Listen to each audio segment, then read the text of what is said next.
Ya, dari topik pilihan berikutnya kami akan mengajak Anda untuk menyimak informasi emiten pilihan yang berhasil dihimpun oleh tim redaksi kami. Kali ini dari perbankan, tepatnya perbankan Big Cap, dan juga emiten ini menjadi penopang penguatan indeks harga saham gabungan di sepanjang perdagangan hari ini sampai dengan penutupan perdagangan di sesi kedua. Bank BUMN Big Cap ada Bank Mandiri, pemirsa. Ini terkait dengan kinerja mereka di kuartal ketiga di 2020, di mana dari posisi laba dari Bank Mandiri ini mengalami penurunan 30,73% di kuartal ketiga 2020. Namun yang menarik adalah dari sisi penyaluran kredit ini mengalami pertumbuhan di tengah pandemi COVID-19. Apa saja yang menopang dari pertumbuhan kredit BMRI di kuartal ketiga di 2020? Mari kita simak tayangan berikut ini.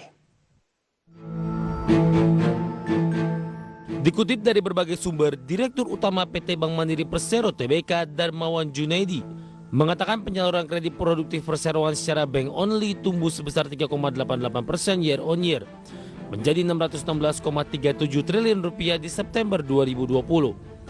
Untuk penyaluran kredit ke segmen wholesale masih menjadi motor pembiayaan perseroan dengan komposisi sebesar 65,3% atau 492,63 triliun rupiah. Nilai tersebut tumbuh 4,73% dari periode yang sama tahun lalu. Adapun pembiayaan ke sektor usaha mikro menjadi kontributor lainnya dengan mencatat pertumbuhan sebesar 13,03% secara tahunan menjadi 49,07 triliun rupiah. Selain itu, penyaluran kredit dalam program pemulihan ekonomi nasional atau PEN mencapai 42,6 triliun rupiah per 30 September 2020. Bank Mandiri juga telah merestrukturisasi kredit 406.434 debitur UMKM terdampak COVID-19 dengan nilai outstanding 47,7 triliun rupiah per 30 September 2020. Total kredit yang direstrukturisasi mencapai 116,4 triliun rupiah. Bank Mandiri terus memastikan strategi pertumbuhan yang berkesinambungan melalui penerapan prinsip kehati-hatian dan analisis sektor yang cermat dalam penyaluran kredit. Rasio non-performing loan atau NPL secara gross masih terjaga di level 3,33% secara konsolidasi. Dalam mengantisipasi potensi ketidakpastian ekonomi ke depan, BMRI membangun pencadangan. Per September 2020, rasio coverage CKPN konsolidasi berada di kisaran 205,15% sebagai antisipasi penurunan kualitas kredit akibat pandemi COVID-19. Dari berbagai sumber untuk IDX Channel.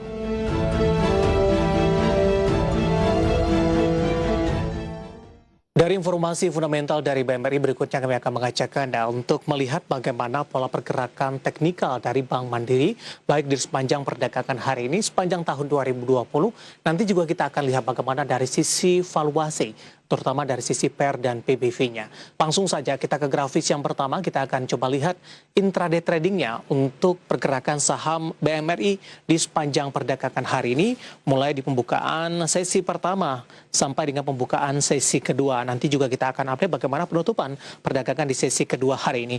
Pembukaan sesi pertama pada pagi tadi dibuka di level 5.625 pada pukul 10 menyentuh ke 5.700-an. Kemudian pada penutupan perdagangan di sesi pertama penguatan masih terus berlanjut, bahkan menyentuh ke level 5.775.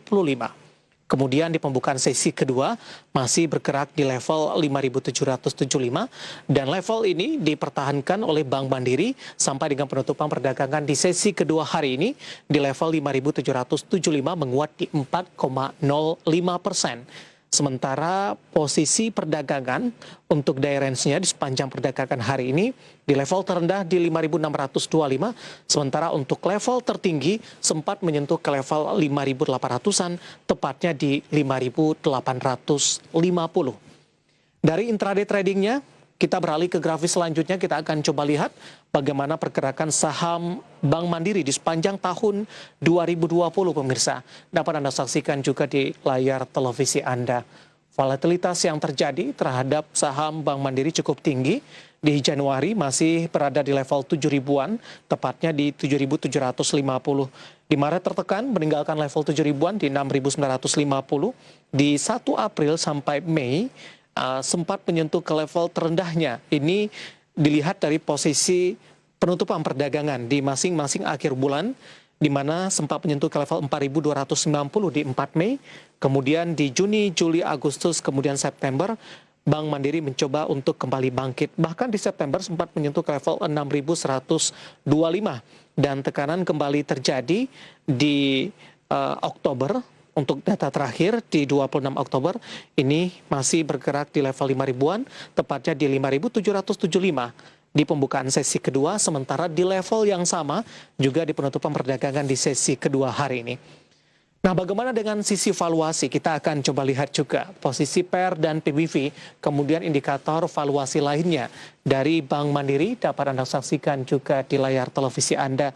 Dari posisi PER, Price to Earning Ratio, ada di kisaran 13,09 kali, sementara posisi Price Sales Ratio atau PSR ada di kisaran 2,32 kali, sementara posisi PBV-nya, Price Book Value PBVR, ini ada di kisaran 1,50 kali, sementara posisi Price Cash Flow Ratio atau PCFR ada di kisaran di 1,43 kali.